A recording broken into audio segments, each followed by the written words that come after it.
Hello, everyone. Michael told me on the way out that he actually hasn't heard a lot of the message yet, so he hopes it really is awesome. He, I guess by faith, said he thought it was going to be a good message. Well, look, it is good to be with a growing number of you in person, and I want to welcome all of you who are with us virtually. Whatever way you are choosing to worship, you matter to God and you matter to us, and it matters that we are together this way. To reach our potential, we human beings need inspiration, and heroes help to inspire us. They show us how to respond to a crisis. They teach us how to recover from a setback. They show us how we need to seize an opportunity. Today, an Old Testament hero named Nehemiah is going to help us learn how to live with a heroic level of determination.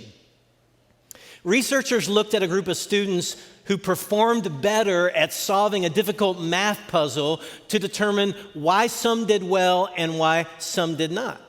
And they learned that in many cases, there was no difference in the basic intelligence of those who solved the puzzle and those who didn't. The difference was that some students simply gave up sooner. The successful students spent 43% more time working on the puzzle to solve it. They had determination. I'm just wondering, could anyone here use an extra dose of determination, of resilience, of grit today? Are there any of us who don't need that? Have you discovered that marriage is more work than you expected? No, we haven't discovered that, have we? And do you have to admit that sometimes you're discouraged by the effort that it takes? Are you disheartened by how exhausting and perplexing it can be to parent a child? Are you working long hours to build a business, but the hurdles being placed in front of you are so many, it's taking all the fun out of it? You're discouraged. Are you trying to do good work at your job, but distractions, antiquated procedures, busy work, difficult people are sabotaging your efforts and your joy?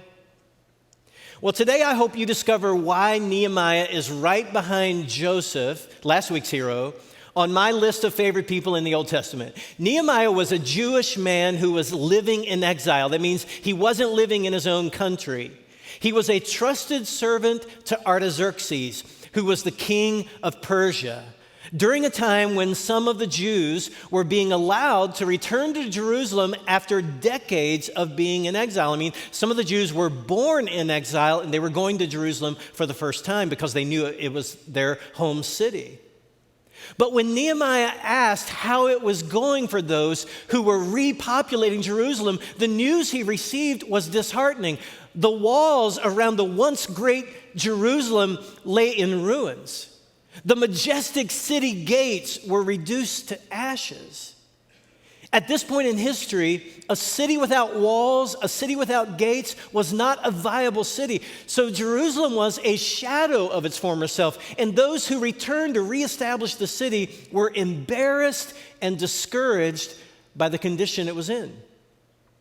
And hearing these reports broke Nehemiah's heart. So he wept. And he fasted and he prayed.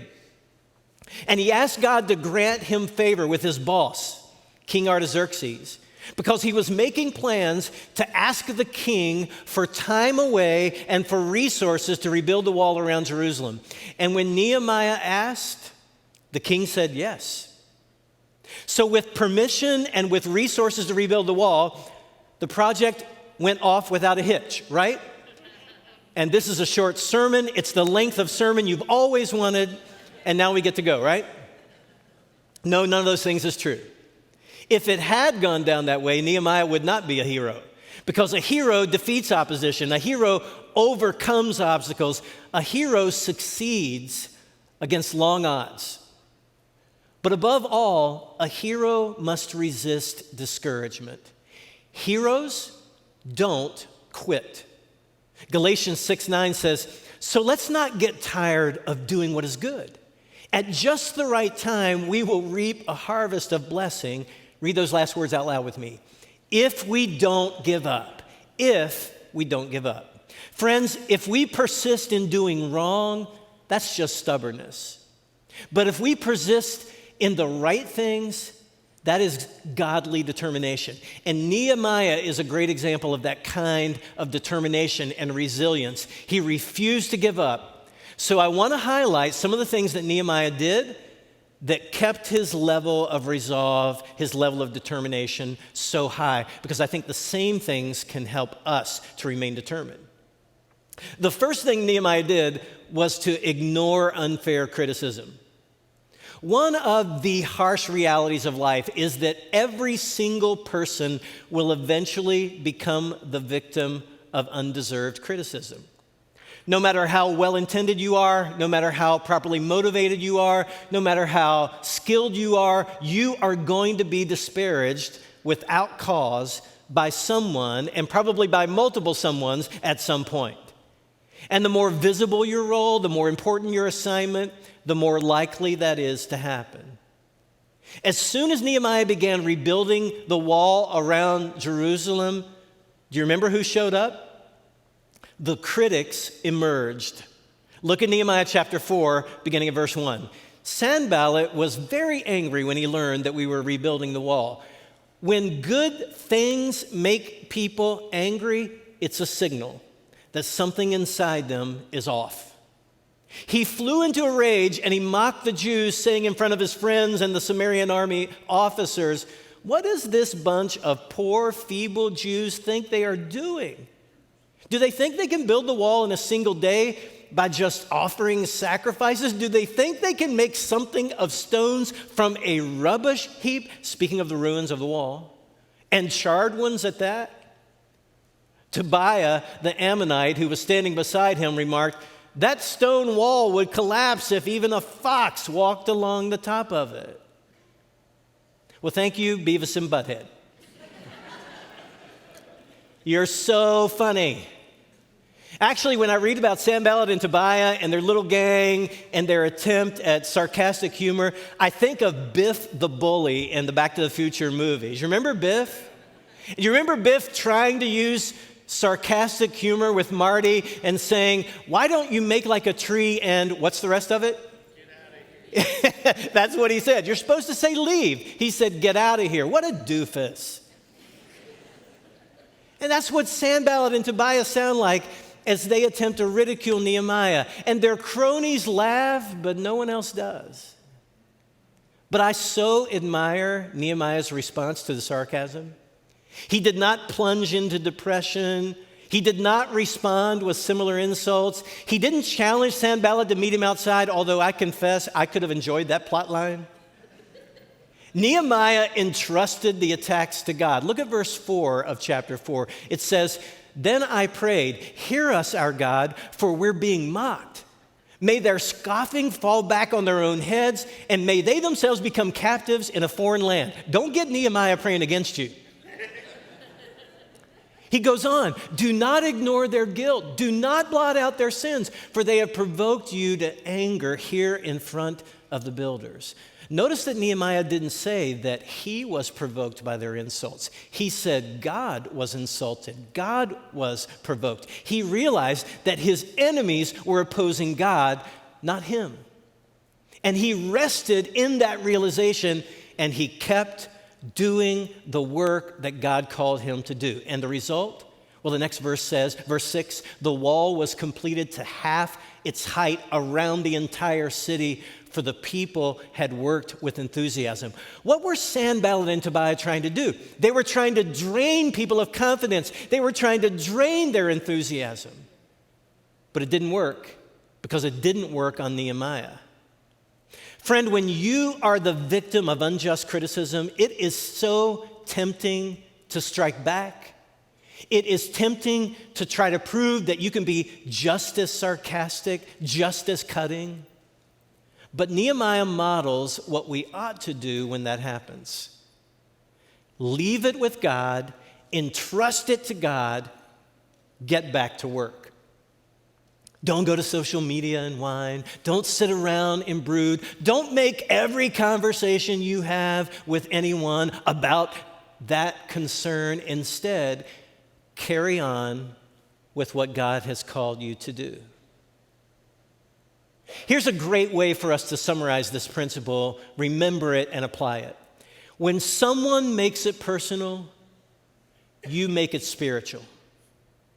When someone comes at you, you pray about it. Do what little children instinctively do. Tell your father.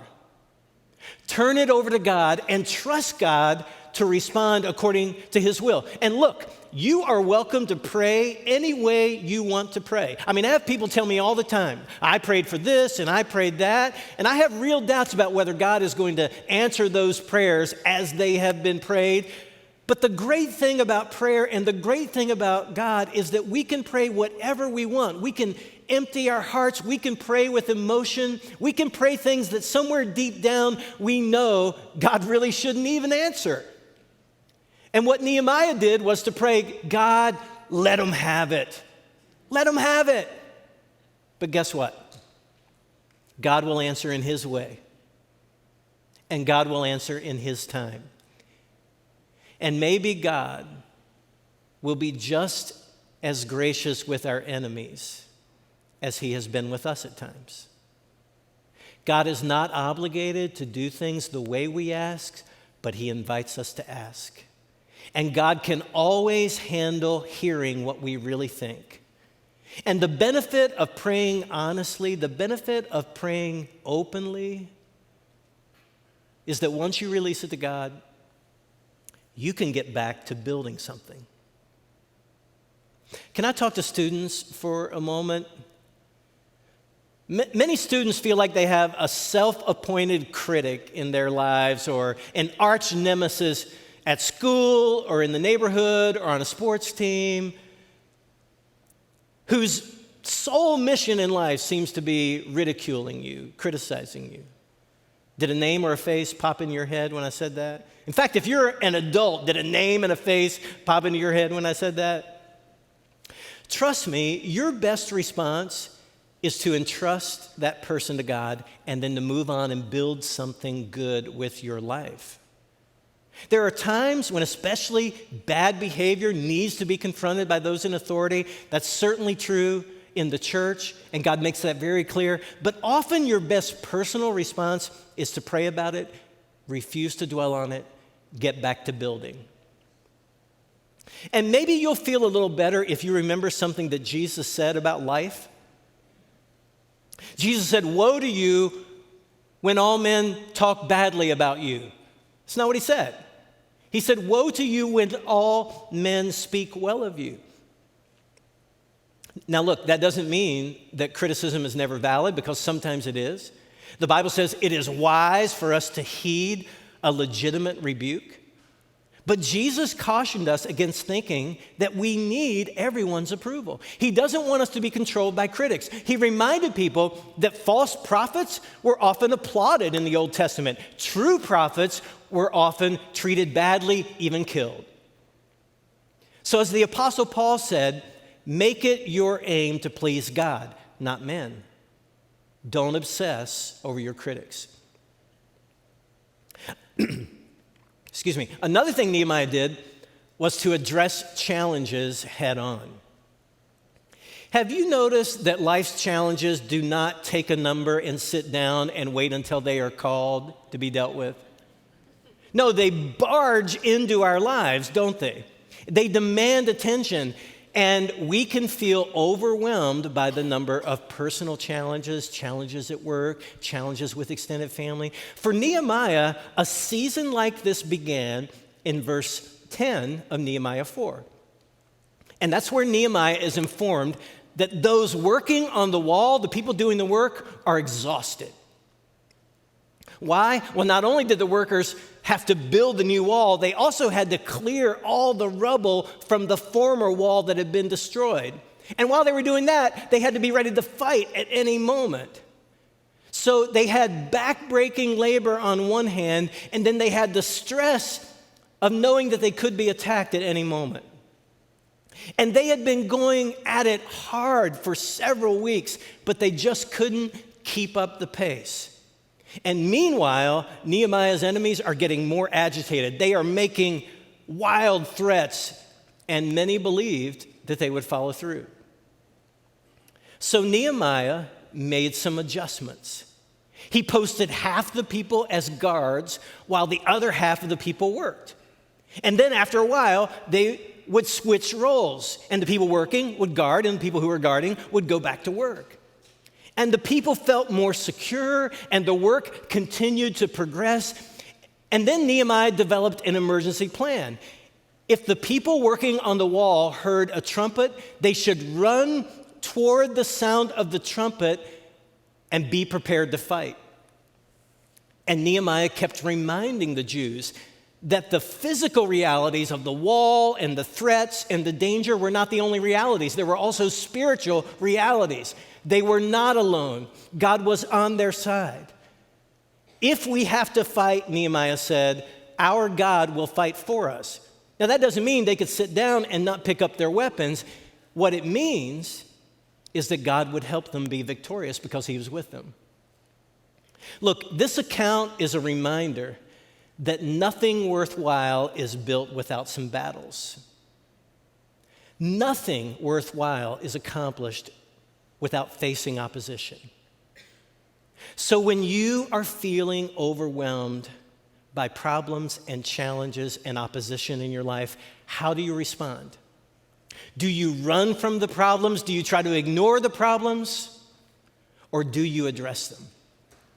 Do you make wise adjustments, or do you just continue in old patterns that have already proven to be insufficient? Do you worry and worry and worry, or do you actively put your trust, put your hope in God? Ecclesiastes chapter 3 teaches us that there are seasons of life. There are seasons when God wants us to weep. There are seasons when he wants us to laugh. There are seasons when he expects us to focus our attention on mourning, and then there are seasons when he wants us to dance. In other words, some seasons of life are going to be more unpleasant and more difficult than other seasons. God acknowledges that. He teaches us to expect that over and over again. And one of the things that he wants us to learn through those times is to adapt and to lean on God even more. So let me ask you, how well are you adapting to the challenges in your world? And how well are you leaning into God even more? So let me give you a phrase that can remind all of us to do these things when we are in a difficult season. It's simply this: adjust and trust. If your first year of marriage is more challenging than you expected, what should you do? Adjust and trust. Make some positive changes, trust God even more. Learn some communication skills. Be less selfish, pray more. If your new job, if your promotion overwhelms you, how should you respond to that? Adjust and trust. Find new ways to organize.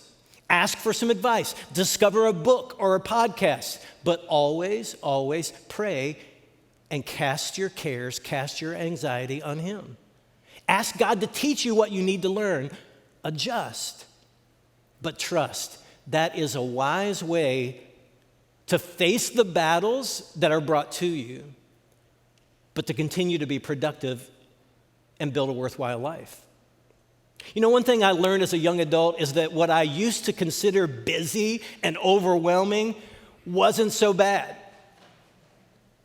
I mean, when I got to college and I looked back on my schedule in high school, I thought I really wasn't very busy at all. I felt overwhelmed at times.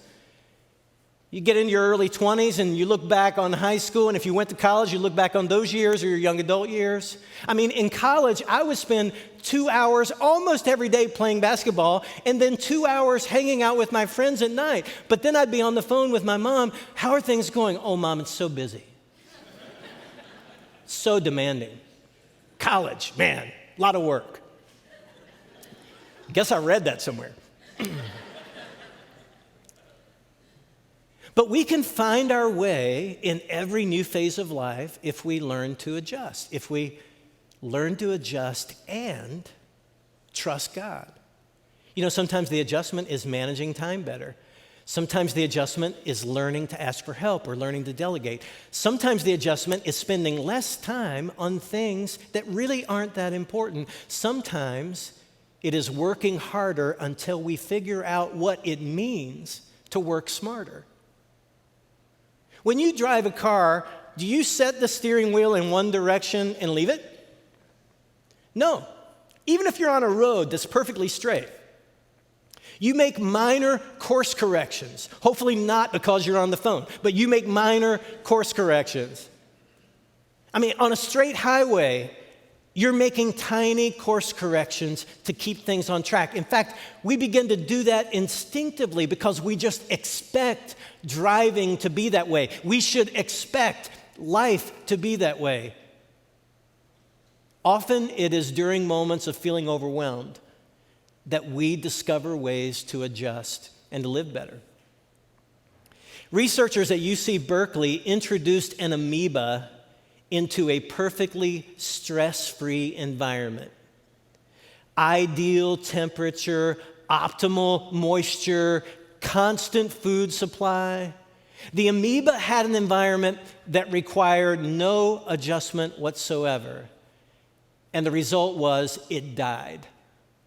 It needed a certain amount of stress. The amoeba needed a certain amount of challenge in order to remain viable, in order to be healthy, and so do we. So friend, a great life is not a challenge-free life. It is not a life without any obstacles. A great life is learning to carry responsibility and learning to build in a way that blesses others, in a way that honors God, and then making the adjustments and trusting God more through it all. So address the challenges when they come. Adjust and trust. Nehemiah also chose to avoid toxic people. Nehemiah was not the only persistent person in Jerusalem. Sanballat and the boys were very persistent also. They had a lucrative stranglehold on the city and the region of Jerusalem, and they were not going to give up the cash easily. So the entire time Nehemiah led the construction of the wall, his enemies were plotting to distract him or, if they had the chance, destroy him. But Nehemiah had a strong sense of identity. He had a clear sense of purpose. He was not easily intimidated. He was not easily manipulated. And you'll see what I mean as we read from chapter 6, verse 2. Sanballat and Geshem sent a message asking me to meet them at one of the villages in the plain of Ono. But I realized they were plotting to harm me, so I replied by sending this message to them: I am engaged in a great work, so I can't come. Why should I stop working to come meet with you? 4 times they sent the same message, and each time, Nehemiah says, I gave the same reply. Now, the most obvious takeaway here is that when someone wants you to meet them at a place called Ono, what should you say? Oh, no. You see, the Bible is not hard to interpret, is it? I mean, it just interprets itself. That's not true. A lot of you remember this passage from the Andy Stanley sermon that we played between Christmas and New Year's a few years ago. In the version of the Bible that Andy used for that message, Nehemiah said, I'm doing a great work and I can't come down. And I have probably heard 200 Westsiders repeat that phrase, can't come down, can't come down. And he used that statement to teach us that we need to protect our priorities. We need to know who we are and what God has called us to do in every season of life so that we keep the main thing the main thing. So look, don't let a false sense of obligation lead you to say yes when the wisest, most productive thing you can do is say no. Now, we sometimes say no when we shouldn't, but many of us say yes when the best answer is no. Nehemiah realized Sanballat and company wanted to distract him and wanted to kill him if they had the chance, so he did not allow himself to be played. He said, nope, can't do it. No apologies, no regrets, just a flat no. And they asked him 4 times, thinking that maybe he would cave. And he gave the same confident no all 4 times. But even after 4 attempts, they refused to give up. They turned the screws and they tried to intimidate and frighten Nehemiah. Sanballat sent a letter to Nehemiah that read, "Nehemiah, there are disturbing rumors that you're leading an insurrection against the king. People are saying that you've instructed those who see you to say, 'Look, there's the king.' So let's get together and discuss how we can stop these rumors that I started." It was obvious to Nehemiah that Sanballat was trying to manipulate him. So he responded this way in verse 8. "There is no truth in any part of your story. You are making up the whole thing." I like the version of the Bible that translates that verse this way. "Nothing like what you are saying is happening. You are just making it up out of your head." Now look, maybe it was just his God-given gift of leadership, discernment, that allowed Nehemiah to realize that and say that. Maybe he learned it from King Artaxerxes when he had served him and been so close to him as he watched the king deal with people. But somehow Nehemiah realized that it is pointless to try to reason with a person who is not constrained by the facts. One way Nehemiah kept his determination level high is by avoiding people and avoiding conversations when someone wanted to treat a fantasy as a fact. And you would be wise to do the same. The final thing that Nehemiah did was to refuse to fear. Nothing can drain your determination, your resolve, faster, more completely than fear. Nehemiah knew that he could not lead others effectively if he succumbed to fear. So look at how Nehemiah combats it. Verse 9 of Nehemiah 6 says, "They were all trying to frighten us, thinking their hands will get too weak for the work and it will not be completed. But I prayed. Now, Lord, strengthen my hands." Some of our missionary partners are experiencing serious danger during a period of unrest and violence in their countries. Some are experiencing that right now. And it's probably not wise for me to say more than that or give more detail. But you can tell that our friends are people who pray, "Lord, strengthen my hands." They will not allow themselves to give in to fear. They will not give up. They're trying to be wise. They're trying to use discretion, but they won't give in to fear. I've told you before that our missionary to India, Ajay Lal, once had men stand outside of his home and fire many bullets into it while he and his family were inside. They were extremists who opposed the message of Christ. But he has always been the kind of guy who prays, "Lord, strengthen my hands." And over 250,000 people have been led to Christ through his ministry because he won't allow himself to be intimidated. When threatened, he heroically prays, "Lord, strengthen my hands." So friend, let's not allow ourselves to fear that someone might not accept our invitation to church. I mean, doesn't that sound like a weak concern when lined up beside what we just talked about? And let's not allow our fear that someone might disapprove of our conviction that Jesus is the only one who can save.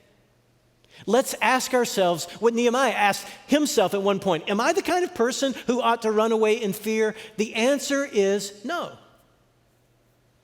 And if we don't like the answer that we really have to give, maybe we have to say, I actually am the kind of person who gives in to fear, then we should pray that God will strengthen our hands and strengthen our hearts and help us not to give in to fear.